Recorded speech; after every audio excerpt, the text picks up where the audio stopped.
Bueno, muchas gracias por estar aquí hoy y muchas gracias a Paloma, que ha hecho un trabajo maravilloso y que facilita mucho el mío. Algunas cosas que vamos a ver ahora ya son puntos que ha tocado Paloma, pero es necesario para entrar en el quid de la cuestión. Entonces, mi ponencia será sobre el impacto de la testosterona en dermotricología. La testosterona no siempre es un enemigo, a veces un aliado, pero hay casos que se transforman en un enemigo. Entonces vamos a ver poco a poco, gradualmente, entramos en el concepto de testosterona, vemos cómo se transforma y cómo puede ser dañino para la salud de nuestro pelo. El sistema endocrino ya lo hemos visto, pero lo que a nosotros nos va a interesar más son las glándulas suprarrenales y las gonadas, ovarios y testículos. Entonces, la hormona, repetimos brevemente, las hormonas, claro, son una sustancia generada por una parte del cuerpo que a través del flujo sanguíneo van a otros tejidos y aumentan la actividad. Entonces vienen utilizadas por otra parte del cuerpo. Por eso se habla de mensajero químico. La hormona tiene varias estructuras, pueden ser proteica, esteroideas, aminas, ácidos grasos, pero lo que interesa a nosotros es las esteroideas. Porque claro, la testosterona es un esteroide, el esteroide más conocido y más utilizado. Esto es un ejemplo de glándulas suprarrenales. Entonces tenemos el riñón y aquí arriba tenemos las glándulas suprarrenales. ¿Cómo están constituidas? Tienen una corteza y una médula. La médula, claro, es la parte más interna, el córtex la más externa. La que interesa a nosotros, claramente, es la parte más externa porque es la que da los andrógenos. Las gonadas, ovarios y testículos. Como ya ha dicho Paloma, los ovarios son interesan más la producción de estrógeno que la hormona femenina, mientras los testículos son los que secretan más la parte de testosterona que la hormona masculina. Entonces, ahora vamos a ver el ciclo hormonal masculino, porque como hablamos de testosterona, ahora mismo nos enfocamos en el ciclo hormonal masculino. Luego vamos a ver también cómo afecta a la mujer. Como introducción, es importante decir que tanto los hombres como la mujer experimentan un ciclo hormonal. Entonces, claro, no es la ovulación de la mujer, pero también el hombre tiene ciclo. Y no tiene uno, tiene varios. Por ejemplo, entre los ciclos hormonales tenemos un ciclo extracorto. O sea, un hombre tiene un pico de producción de testosterona normalmente cada 15-20 minutos. No es relevante porque es bastante pequeño, pero existe. Tenemos un ciclo diario, 6-7 picos cada día. Entonces empezamos por la mañana y hasta la noche. Baja gradualmente. Por la mañana contrasta con otra hormona que es el cortisol. El cortisol es la hormona del estrés, luego lo hablará mi compañera. Y segundo ciclo circadiano, tenemos un pico por la mañana. Esto va un poquito en conflicto con la testosterona. El ciclo mensual, claro, es un ciclo que fluctúa, igual que una mujer. Si queréis hacer una prueba, vuestro marido, vuestro hermano, vuestro nuevo novio, vuestro padre, con calendario a la mano, probar a ver todos los días un poquito cómo contesta, cómo se levanta, y podéis experimentar que efectivamente a lo largo de un mes hay una fluctuación. El ciclo anual depende de las estaciones. El ser humano es un animal y como los animales, claro, tenemos una bajada en otoño-invierno y una subida de producción en primavera-verano. Y esto que comporta la testosterona también ayuda a adelgazar. Entonces, ¿qué pasa? Que normalmente en invierno decimos, bueno, he engordado por toda la porquería que he comido en Navidad. No, sí, y también para la porquería que como en Navidad.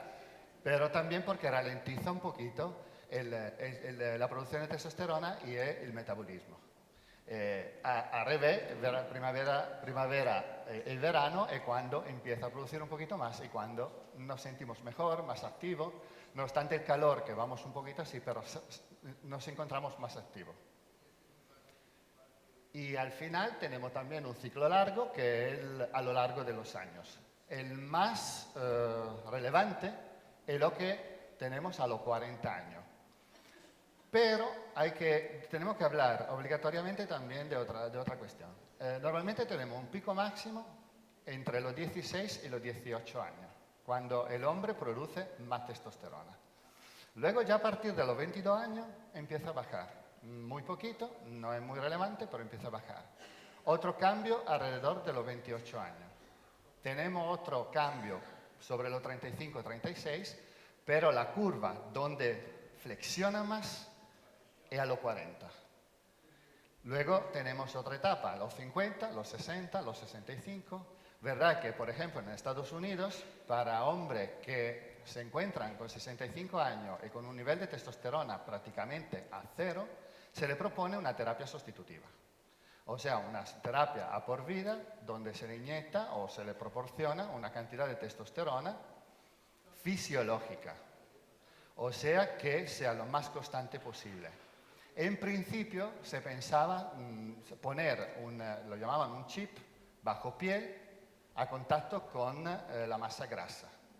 Pero luego, enseguida, un estudio de la Boston University se ha visto que la testosterona undacaonata, que debería durar 3-6 meses, en base a la absorción de la grasa, que no es constante, tampoco era constante.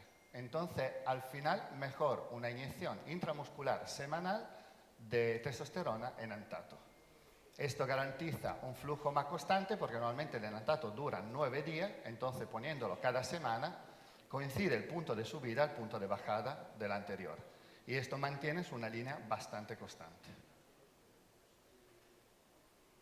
La producción y niveles de testosterona aumenta bajo el estímulo del cerebro, la pubertad, como hemos dicho antes, también después de actividad física. Y aquí vemos que genera un nivel alto de testosterona. Y esto es la parte que es nuestra amiga, nuestra aliada, porque aumenta la energía, aumenta la vida sexual, aumenta la capacidad de aprender, tiene un mayor rendimiento a nivel deportivo, pero claro, aquí estamos hablando más de testosterona libre, no la que vamos a ver que luego se convierte en dihidrotestosterona. Este es el enemigo. Por contra, bajos niveles de testosterona, tenemos problemas a nivel sexual, tenemos insomnio, tenemos aumento de la grasa, como decía antes, depresión, mayor sudoración, mayor intolerancia. La síndrome de la irritabilidad masculina, cuando tenemos un aumento, una excesiva producción de testosterona, son ansiedad, frustración, cólera, hipersensibilidad. Pero decimos que esto es determinado de la actitud de cada uno de nosotros. O sea, una persona que es irritable se pone más irritable. Una persona que es nerviosa se pone más nerviosa. Y una persona que es violenta se pone más violenta. Pero decimos que depende de cada uno de nosotros. Ahora entramos a examinar la 5-alfa-reductasa. 5-alfa-reductasa, que es una enzima a nivel celular que convierte la testosterona en 5-alfa-dihidrotestosterona. ¿Esto qué es? Es la forma activa que más daña el pelo. ¿Por qué? Porque demasiada producción llega al folículo piloso y miniaturiza el folículo, el pelo se pone más fino, más débil, hasta que se cae. El tipos de esta enzima. Hay un tipo 1, que lo que nos interesa desde el punto de vista tricológico. ¿Por qué? Porque toca directamente el cuero cabelludo. Mientras el tipo 2 es lo que interesa más a nivel dermatológico. ¿Por qué? Porque es más por la vaina de los folículos pilosos de todo el cuerpo. Hay también un isoenzima tipo 3 que está relacionado con una enfermedad autosomal recesiva causante de retraso intelectual y defecto de los ojos. Correlaciones, los inhibidores del enzima, por ejemplo, como decía antes Paloma, para tratar la hiperplasia de la próstata, el cáncer de próstata, la alopecia androgénica, que ahora vamos a ver, y también la sustitución hormonal por un cambio de sexo. Ahora entramos a hablar de la alopecia. La alopecia, ¿qué es? Es una pérdida anormal del pelo. Cuando nos damos cuenta que perdemos más o menos más de 100 cabellos por día, empezamos a tener un problema. Entonces ahí vamos a tener un problema, tenemos que actuar de alguna forma. Tipo de alopecia, androgénica, masculina, femenina, y aquí ya empezamos a ver otra vez que afecta también a las mujeres. Cicatricial, areata, universal. La androgénica masculina femenina, claro, afecta a un 75% del hombre y hasta un 50% de la mujer. Es un proceso lento, el pelo llega a atrofiarse. Cuando el pelo se ha atrofiado, se ha caído y el folículo ya se ha cerrado, cicatrizado, ya no se recupera. La cicatrizal y a la misma manera. La cicatrizal es más por un trauma, como por ejemplo una quemadura, una cirugía o una enfermedad autoinmune. Y también en este caso ya se compromete el tejido porque ya cambia la química del tejido, porque es un tejido cicatrizal y ya no se va a recuperar el folículo. La alopecia areata, claro, es una patología que afecta a un 2% de la población y en este caso sí, en este caso puede afectar tanto a nivel de cuero como a nivel corporal, pero en este caso sí se puede recuperar. En el momento que nosotros solucionamos el problema, que normalmente es un factor de estrés, vamos a recuperar el pelo perdido. Y luego tenemos una alopecia universal, la característica, la pérdida del cabello, del pelo en todo el cuerpo, ceja, pestaña, vello corporal. También esto es reversible, se puede recuperar. Las causas, predisposición genética, herencia, aumento de la hormona masculina, lo que hemos hablado hasta ahora, estrés, hipotiroidismo. Los tratamientos, estos son los tratamientos básicos que se utilizan hasta ahora, que se utilizan en todo el mundo. Mesoterapia, trasplante por láser, electroporación, que hemos hablado antes y que ahora vamos a utilizar también nosotros. Pero aquí llegamos al nuevo producto. Hemos visto que a nivel de fitoterapia hay plantas, por ejemplo, como estas, que cada una brinda algo que puede ayudar en la recuperación, en la inhibición del 5-alfa reductasa. Pero ¿cuál es el problema? El problema más grande que tenemos que saber qué sustancia combinar, en qué medida y cómo hacerlo. Y aquí es donde ha entrado Capider, sacando el nuevo producto que es el 5-alfa reductasa. Un producto perfecto ya, con todo lo que necesitamos, en la justa cantidad, en las justas proporciones y la justa posología. Entonces, aquí ya tenemos todos. La cosa importante de un producto así que es un inhibidor. Entonces, ¿qué pasa? Pero es un inhibidor que no bloquea la producción de testosterona. Simplemente inhibe el 5-alfa reductasa.